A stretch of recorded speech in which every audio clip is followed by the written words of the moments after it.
Welcome to the Tech Egg. Don't get scrambled. Enjoy the video. You start by opening the workbook and selecting the specific worksheet you want to export. This focuses the export and avoids hidden sheets. Once done, inspect column headers and remove or convert formulas to values so CSV captures static data.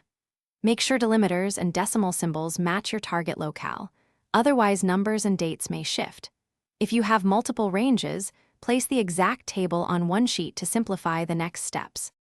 You choose Save As or Export and select CSV, delimited, or CSV UTF-8 depending on character needs.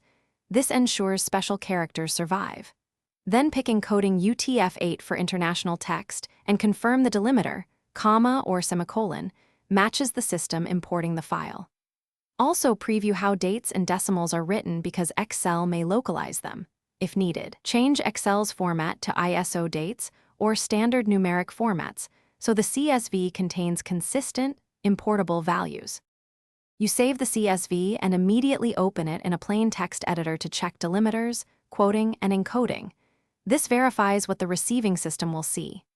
Once satisfied, import the CSV into the target application and confirm columns, headers, and data types match expectations. If fields merge or special characters break, re-export using UTF-8 or switch delimiter.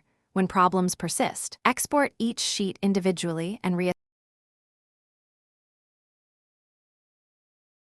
Thanks for watching. Consider subscribing if I helped unscramble your problems.